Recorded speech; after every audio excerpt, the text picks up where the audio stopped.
Ladies and gentlemen, good morning, good afternoon, good evening. We are in the world today. This is the World Day, and I'm your host, Dr. Sophie Catherine Woodley Van Rothschild. And today I have with me Anne Hisu. And Hisu is the former Science School Board member and currently the founder of the Bert and Sue Academy. Anne, welcome to the show. Thank you for having me.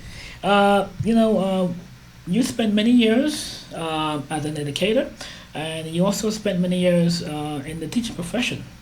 And for the past couple of years, it's very sad, but the San Francisco School Board seems to be hijacked by people who are not interested in teaching the children, but also in political correctness and socialism and all that nonsense. How frustrating was that for you? It was very new for me as a new school board member to find out this situation, and it was very frustrating. In the Chinese saying is 不看不知道，一看吓一跳，越看越气愤, which translates into I didn't look, so I didn't know. And once I looked, I was shocked. And the more I looked, the more angry I got. Okay. And was that part one the reason why you found this new academy? I'm sorry? Was this one of the reasons why you eventually move on to start this Yes, academy? absolutely. I found that our public schools have been hijacked, let's say, by the progressive extremists. It is very different from the public education that I received when I was an immigrant who came to this country 45 years ago. Yeah, and that's a very good point you brought up because even today, we have people graduating, they can tell what the name of the school is, but they can't read, they can't write, they can't do basic math, and it's so sad. So in that regard, what, how is your academy different? Well, my school is named after my late father, Bert. And how are we different? We combine the best of Chinese education approach with the American education approach. And the Chinese one really emphasizes knowledge acquisition and skills mastery. So you memorize a lot of things, you practice, so they're perfect. So that's very good, except if that is the only way, memorization is the only way that you use to learn for the rest of your life, and that is not good. And the American approach encourages creativity and critical thinking, and that is all very good as well, except if you don't have a core base of knowledge, you can't think critically. And if you haven't mastered some fundamental skills, you cannot be creative on top of that. So we adopt both approaches, the best of both Chinese and American approaches. So that's how we are unique. Uh, Excellent. And how many students do you have at the moment? And its location? So we started with 4 students last September, the fall semester, and now we have doubled to 8 students. And we have a 12-month school year, so it will our school year will end in August, and I think we will pass 10 students by then. And we are located in the Potrero Hill neighborhood of San Francisco, right next to Mission Bay. And it's very easily accessible by both 101 and 280 in a beautiful neighborhood. Excellent. And one of the biggest questions that we are to look at the education system in San Francisco at the moment. I noticed that one of the things there seem to be a lot of these socialists and I call them communists because their ideology is basically communist. They try to make everybody dumbed down to one level, and they anybody who try to be high achievers, they tend to smash them down. A perfect example was loaves, where they try to lower the standard, and how how detrimental is that to the students when you try to dumb down the system and make everybody try to destroy the high achievers and make everybody the same. This is actually, you mentioned socialist and communist. This is actually quite a classic playbook of communists and socialists. And I speak from experience of knowing the Chinese Communist Party, especially during the Cultural Revolution from 1966 to 1976, 10 years of Cultural Revolution in China. At that time, Mao Zedong, Chairman Mao, tried to destroy the intellectual class. So no academics at all. He wanted to basically have a dumb populace so that they don't question. They don't know how to question, and they don't know how to think and challenge the authority. And I think that is what I see is happening now, is that there's so much political correctness and so little academic learning that people cannot say certain things. You're not even allowed to say, free speech is really not only under attack but almost gone. People are not taught how to read so that they can read and explore different ideas and then challenge authority. So this is what they want, is a dumb populace that they can manipulate and be dependent upon the government and do whatever they want. It is really quite classic communist and socialist. I agree. And do you have any hope for the future that we'll be able to regain control of the school board from these nuts cases? Well, my hope for the school board, I do have hope. And it is in the same way that I have hope for American society in general, because I think a school board is just a reflection of our whole American society right now. It's all political correctness and no emphasis on education. And my hope is actually based on the wisdom of the Chinese philosophy of Taoism or Taoism, in which they're opposing forces of yin and yang. They coexist and always try to reach a dynamic equilibrium. And sometimes when there's too much yin and not enough yang, natural forces will infuse more yang to balance out the yin. And that is how nature works and how human societies work too.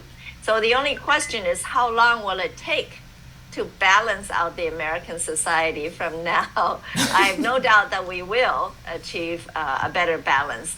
The question is how long it would take. And the same question goes for the school board, is how long will it take for the school board to migrate back to the original intention role of serving students? Yeah, because you're both an inspiration because you suffered under the communist system in China, and so you have a first-hand view of what it's like. So, what would you say to these Americans who are so enthusiastic about socialism and communism?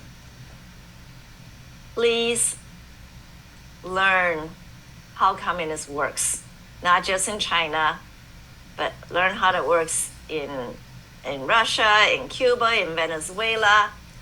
I think the immigrants to America are most appreciative of our free society here. And we've lived under communism. We know what it can be. And it's really horrifying to see the state of America right now. It's instantly recognizable to anybody from communist countries. So please wake up. Just regular American populace who don't know about this, please learn about it and please get back to the free society that we came here for. Yeah, excellent. One of the things, speaking of your experience, how did you use your personal experience to help develop the curriculum at your academy? Yes, so two aspects. I mentioned the Chinese and the American approach, how we combine that. That is because I went to elementary school in China, and also my twin sons, they also went to elementary school in China. they're 18 years old. So that experience is fresh in my mind.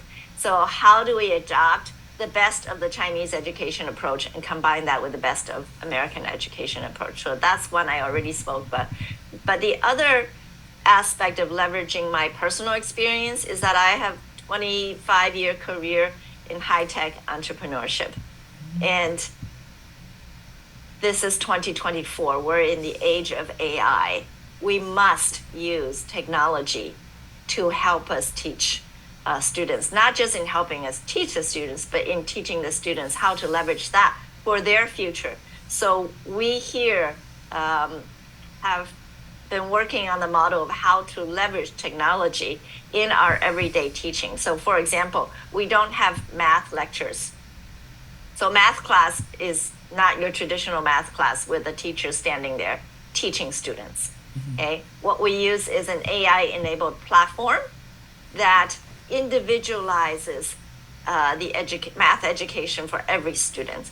It assesses you on where your proficiency grade level is, and then starts from there. So we have many students who come to us, actually all students who come to us behind grade level in math. And you thought Chinese students were good in math, but no, not all of them.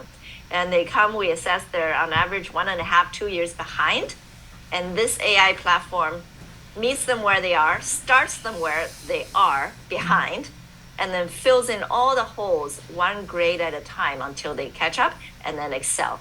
So, and how we motivate students to do that, that is the secret sauce that we are making right now. So Excellent. very excited about it. Great. Um, um, do you intend to what happened if a student from the former let's say you want a person who is currently a student in the San Francisco school system want to come to your academy? What would they have to do? They have to go through an assessment, or they just come straight in? It's actually very simple. We make it very easy. Just fill out an application form. We also have financial assistance, so they can fill out a financial assistance application. Okay. We don't have any tests. The assessment can be done once you enroll here. So just fill out an online form that asks the basic information and something to tell us about your student. Unless there are students with special needs that we don't have the resources to support, then we take any student from public schools. We also have a Saturday tutoring program. If the family is not ready to transfer the students to us full time, they can come on Saturdays for tutoring, 9 to 12. Every Saturday we have that. We have actually more than 20 students who come to us every Saturday, Excellent. in addition to the 8 who come to us regularly every day. Cool. And based on your experience, when a student will come to your institution from the public school, do you see any particular deficiencies? Oh, yes. They're all behind in both math and English. In math, on average, 2.5 years behind. Wow. In English, in vocabulary, it's about 2.5 years. In English language arts, which is grammar, reading comprehension, 3 years behind. That's the average. We've assessed over 80 students from public schools, 3rd through 8th grade. And that was the average years behind. So they are very behind. And it's interesting And that is, I'm sorry, that is according to California Common Core standards adopted across California. wow. Not our standards, Yeah. Common Core standards. Okay. And yeah, because I noticed that there have been a couple of years there was the school board was focused on renaming the school and all this worthless courses about gender and blah blah blah blah blah, but not one mention on math, science, reading, or any of that. And a lot of these kids start to say, "Great, they can't even read the name of the book." You know what I'm saying? And Yes. we're spending all that money, and so I think at some point there's gonna be a major pushback because they just can't the people on the school board is that they live in a la la land. So if a if a person was come to us, if a person want to go to the, what would you recommend to a person who want to say come to your school? Do you? Um, Well, they should first check out our website and then come and pay us a visit. We're okay. here Monday through Friday. Okay. We have open house, school visits continuously. Our website is just bertshoeacademy.org. And what we do is we are K through 8 right now, and we will be adding high school in 2 to 3 years. But really, the focus of K through 8 core academics are English and math. Okay, that's the most important part. And even though we teach the Chinese language, that is not one of the two priorities. Our priority, top one is English, second one is math, and then third priorities is maybe Chinese language. Okay, we use Chinese culture to we teach Chinese culture, and we actually adopt Chinese cultural practices to be good students. And we actually teach character. I say we teach the ABCs: academic, bicultural, and character education. Character education includes knowing what is right and wrong, being respectful, being on time, being organized, just to be a good person. That is what we mean by character education. We make students actually wash their own dishes every day after lunch. Yes, I noticed that. That is very yeah.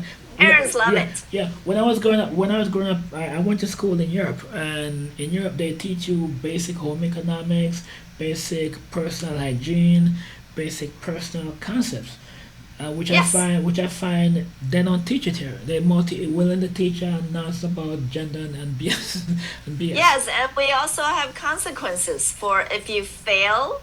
I teach the Chinese culture class. If you fail a quiz, you copy that whole chapter. and and then you have to fix your mistakes on the quiz, write it down, write the correct answer 5 times. Right? There are consequences for your actions. That is actually one of the most important things that we teach, right? So I think that is even more important than academics, because not every student will be a star student academically, but every student can and should be a good person.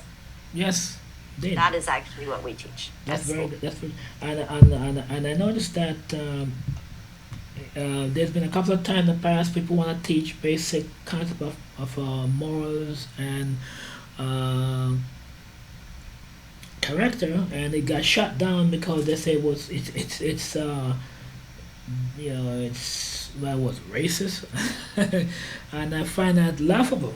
And Math so is racist, yes, yeah, according to them. and I find it laughable because even now we're seeing these kids are leaving, these children are leaving school. They can't do basic math. They can't read. That they can't write. They have to go through all these redo it again. They can't get a job. And so they So result. actually, what we found, we have a student who came to us he's a sixth grader. Hmm. He cannot get past second grade math because he doesn't know the multiplication table. Sixth grade already, Oh yeah. no multiplication table memorized. Okay, and like what? You're not allowed to make students memorize the multiplication table. Why not? Why? What is the reason? Right? The kid has very bad self-confidence in terms of math. So we've used flashcards and drilled him for 2 weeks, a month. Now he knows his multiplication table. Now he's working on fourth grade math. But he's doing sixth grade, right? So he was 4 grades behind. Now he's 2 grades behind after 3 months with us. Right. It's just good for the children to know these basic things, right? So really, that is what we focus on: is academic, bicultural, and character education. So Yeah. we welcome families to send their students to us. And I think your academy is a breath of fresh air.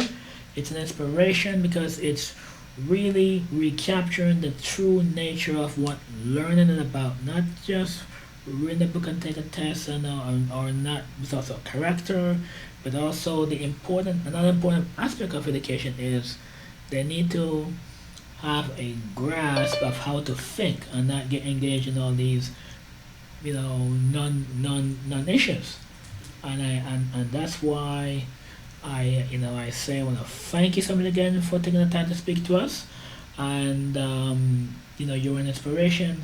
And until again, I would love to have you come on back again, and it's a pleasure as always. And could you close us with some words of encouragement? Yes, well, thank you for having me, Sophia. I would say for the parents um, who who have school age children, please pay attention because public education in America has changed from, I would say, starting 20 years ago, from when the parents were in school. It was still very good.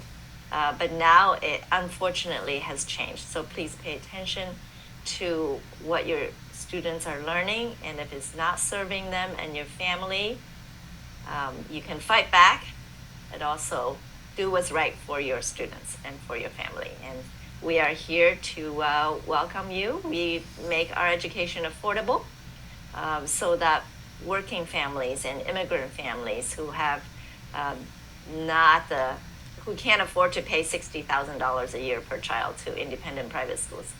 Our tuition is only $18,000 a year. So we want to make it affordable so that more families have the opportunity to get a quality education here at Bert Academy. Thank you for having me. You're welcome. Bye bye.